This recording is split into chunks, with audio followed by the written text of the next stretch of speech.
अस्सलाम वालेकुम गाइस, उम्मीद करते हैं आप सब खैरियत से होंगे। मेरा नाम मोहम्मद उस्मान है। मैं आज आपको 2011 का प्राइवेट जो सेकेंड ईयर अकाउंटिंग का जो पेपर आया था उसमें जो क्वेश्चन नंबर 8 था पार्टनरशिप लिक्विडेशन का, उसका मैं आपको सोल्यूशन दूंगा, उसको कंप्लीट एक्सप्लेन भी करूंगा। चलिए स्टार्ट करते हैं हमारी आज की वीडियो। कह रहे हैं Akhtar and Hafeez are partner sharing profit losses in the ratio 2:1 respectively on January 5, 2011 they decided to dissolve their firm. On this date their balance sheet showed as follows।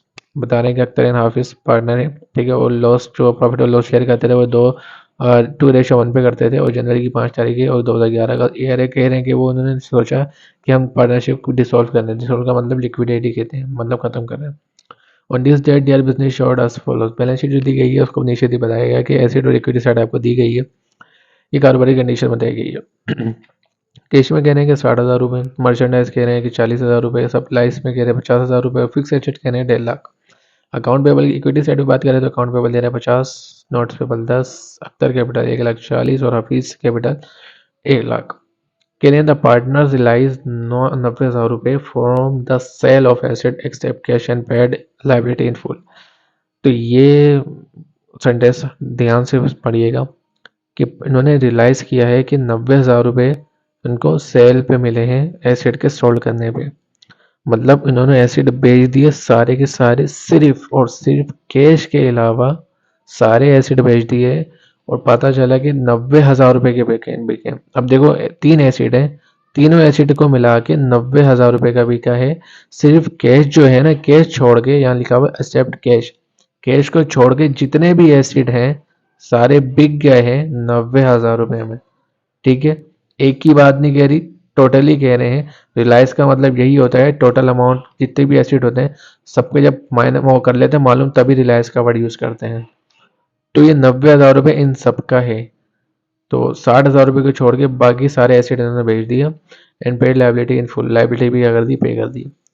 Requirement कह रहे हैं make necessary general entry related to liquidation of the firm, finance settlement of the account और the liabilities and payment of partner. वही भाषण दिया हुआ, बस last में क्या करना है आपको, भाई लिक्विडेशन समरी वो बनानी है, लिक्विडेशन की जनरल एंट्री बनानी है, बस ये भाषण दिया हुआ है बस। तो सोल्यूशन की तरफ बढ़ते हैं। कंपनी का कोई नाम नहीं है तो भाई साहब आप कुछ भी लिख सकते हो, अख्तर है ना, हाफिज मैंने लिख दिया, पार्टनरशिप तो आप मर्जी आप कुछ भी लिखो। कंपटीशन फॉर लॉस और गेन ऑन रियलाइजेशन, ठीक है। रियलाइजेशन का मतलब ये रियलाइजेशन तब यूज़ करते हैं जब हमें एक चीज़ पे नहीं एक से ज़्यादा चीज़ों पे लॉस हो रहा हो, ठीक है। बेचने पे लॉस हो रहा हो, ये तब यूज़ करते हैं, या तो ज़्यादा चीज़ों बेचने पे लॉस हो सकता है या फिर प्रॉफिट हो सकता है, तब हम रियलाइजेशन का वर्ड यूज़ करते हैं। अगर एक चीज़ पे हो रहा है तो वो जैसे अदर एसिड में लिखता था तो ये अदर एसिड पे ही होता था जैसे। और एस वन जनवरी 5 2011, ठीक है, उसका बना रहे हैं 2011 का। तो सबसे पहले बात कर लेते हैं कि वर्थ ऑफ अदर एसिड हमारे पास कितने थे। तो वर्थ ऑफ ऑल, मैंने यहाँ लिखा है worth of all asset except cash. सारे एसिड सिर्फ कैश के अलावा कितने थे, एक 40 का था, एक 50 और एक 1.5 लाख। सबको प्लस करना है, 40 में 50 प्लस करें, 1.5 लाख प्लस करें, तो टोटल एसिड हमारा कितना बनता है जो हमने बेचा है, वो है 2,40,000 की अमाउंट बन रही है। जिसमें से लेस सेलिंग प्राइस कर ले ऑल एसिड एक्सेप्ट कैश। सारे एसिड की जो सेलिंग प्राइस थी सिर्फ कैश के अलावा वो 90,000 थी। 2,40,000 में से 90,000 जाएंगे तो कितना बचेंगे, 1.5 लाख। इसको मैंने लिखा है नेट रियलाइजेशन लॉस। क्यों भाई, जाहिर सी बात है आपके पास बड़ी अमाउंट में रकम थी, 2,40,000 रुपये आपके पास थे। अब जाहिर सी बात है आपने वो चीज़ 90,000 में भेजी, 2,40,000 की 90,000 में भेजेंगे तो आपकी तब पागल थोड़ी प्रॉफिट थोड़ी होगा, आपको लॉस होगा। तो 1.5 लाख रुपये क्या आ गया था, नेट रियलाइजेशन लॉस आ गया। और मैं अच्छे से बता चुका हूँ रियलाइजेशन का तब यूज़ करना है जब आपको एक चीज़ पे नहीं एक से ज़्यादा चीज़ों पे लॉस हो रहा हो, ठीक है। यहाँ उन्होंने 3 चीज़ें बेची इसलिए रियलाइजेशन का वर्ड यूज़ हुआ। क्योंकि मैं पहले वीडियो में अदर एसिड करता था यूज़, तो इसलिए मैं आपको क्लियर यहाँ बता रहा हूँ रियलाइजेशन मैंने क्यों वर्ड यूज़ करा है, ठीक है। अब साइड से पहले लॉस है तो केक कटेगा तो सब में बढ़ेगा। डिस्ट्रीब्यूशन ऑफ लॉस कर रहे हैं, पार्टनर की रेशियो की बात कर लें, ऊपर की गई थी 2:1, दोनों का जब प्लस करेंगे कितनी बनती, 3। 3 में से दूसरा हिस्सा पहले पार्टनर का और पहला हिस्सा पहले पार्टनर का, ठीक है।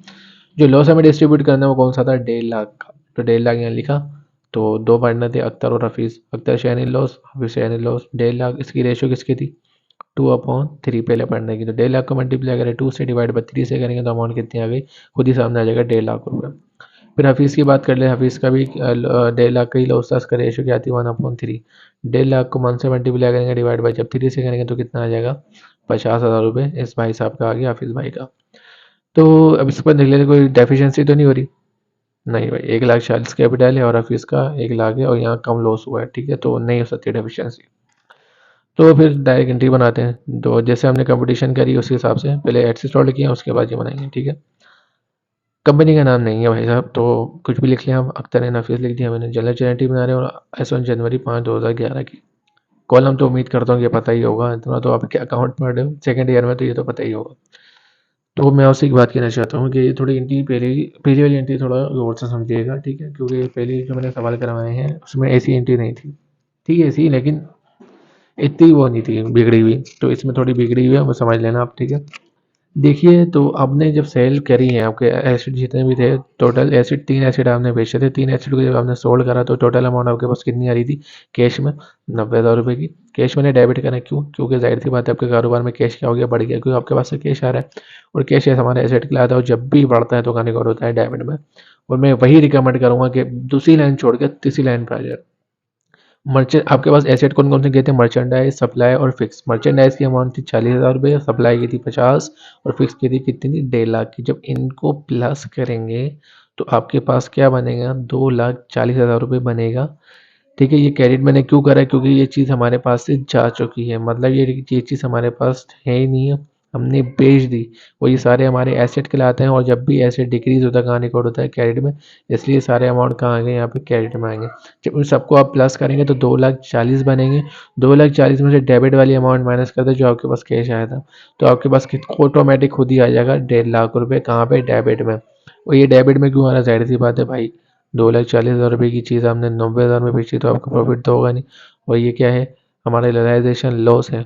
ठीक है, रियलाइजेशन का बता चुका हूँ, जब तीन पे ज़्यादा चीज़ों एक से ज़्यादा चीज़ों पे लॉस होता है तो रियलाइजेशन का वर्ड यूज़ करते हैं। तो अब ये 1.5 लाख हम क्या कर दिया? डेबिट कर दिया, क्योंकि ये हमारा लॉस है। लॉस हमेशा जब भी बढ़ता है तो कहाँ रिकॉर्ड होता है? डेबिट। और प्रॉफिट जब होता है तो हमारा क्या आता है? क्रेडिट में आता है। नरेशन क्या जाएगी? To record realisation loss on all asset except cash. Cash के अलावा जितने भी थे हमने सारे रियलाइजेशन आल बेच दी, उस पर रियलाइजेशन का लॉस आया हमें। उसके बाद हमने डिस्ट्रीब्यूशन की थी, दो पार्टनर की, दोनों को लॉस हुआ था। जाहिर सी बात है जब भी लॉस होता है तो कैपिटल कहाँ होते हैं? डिक्रीज होते हैं इनके। और जब कैपिटल डिक्रीज होते हैं कहाँ रिकॉर्ड होते हैं? डेबिट में। जब इंक्रीज होते हैं तो क्रेडिट में। तो इन अमाउंट से इनके कैपिटल कहाँ हो जाएंगे? डेबिट में रिकॉर्ड हो जाएंगे।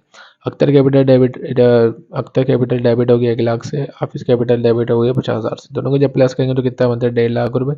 और रियलाइजेशन यहाँ पे क्या हो जाएगा? क्लॉस हो जाएगा। हमने यहाँ डिस्ट्रीब्यूशन कर दिया और क्रेडिट में रिकॉर्ड हो जाएगा। ठीक है, ये कैपिटल डेबिट में क्यों है? क्योंकि उनका लॉस हुआ था, इस वजह से ये दोनों कैपिटल डेबिट में गए। ठीक है, नरेशन आएगी to distribution of realisation loss between partners के दरमियान। ठीक है, उसके बाद उन्होंने कहा था कि लायबिलिटी पे करिए। उन्होंने ये नहीं बताया था कि आपको सिर्फ कौन सी लायबिलिटी पे करिए।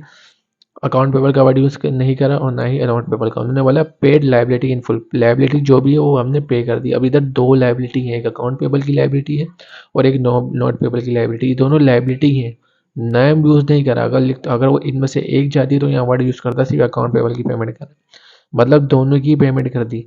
तो जब दोनों की पेमेंट कर दी, दोनों हमारी लायबिलिटी है, दोनों क्या हो जाएंगे? डेबिट में रिकॉर्ड हो जाएंगे। और कैश क्या हो जाएगा? इसी अमाउंट से दोनों को जब प्लस करेंगे 60,000 तक क्रेडिट हो जाएगा। अब सुन लें क्यों हुआ ये डेबिट। अकाउंट पेबल और नॉट पेबल। अकाउंट पेबल हमारा उधार के पैसे होता है, और नॉट पेबल वो होता है जो आप रिटर्न फॉर्म में देते हैं, उसको नॉट पेबल कहते हैं। तो वो भी उधार ही होता है। तो ये हमारी लायबिलिटी थी। अब हम उधार का पैसा वापस कर रहे हैं, तो लायबिलिटी जब लायबिलिटी हमारी क्या हो जाएगी? डिक्रीज हो जाएगी। डिक्रीज हो गई जब वही कहाँ रिकॉर्ड हो जाएगी? डेबिट में। दोनों क्या आ जाएंगे? एक 50,000 से 10,000 से डेबिट हो जाएगा। और कैश हमारे पास क्या कर रहे हैं? हम उसको पैसे दे रहे हैं, हमारे पास से कैश जा रहा है। कैश में हमारी क्या हो रहा है? कमी। और कैश हमारा एसिड है, और जब भी डिक्रीज होता है कहाँ रिकॉर्ड होता है? क्रेडिट। दोनों जब प्लस करेंगे तो कितना आ जाएगा? 60,000 रुपये। और लास्ट में जाहिर सी बात है वो कैपिटल की बनाते हैं। तो जो भी हम कर रहे हैं, तो अशरफ कैपिटल डेबिट कर रहा हूँ, आरिफ कैपिटल डेबिट कर रहा हूँ। अशरफ का शुरुआती कैपिटल कितना था? 1,40,000, और दूसरे का कितना था? ऑफिस का 1 लाख। ठीक है, तो मैंने यहाँ लिख दिया 1,40,000 और 1 लाख। इसको लॉस कितना हुआ पहले वाले पार्टनर को? 1 लाख का, दूसरे को 50। तो 1,40,000 में से 1 लाख चले जाए तो कितना बचा? 40,000 रुपये। और 1 लाख में से 50 माइनस करें तो कितना आ जाएगा? 50। दोनों को जब प्लस करेंगे तो कितना बना? 90।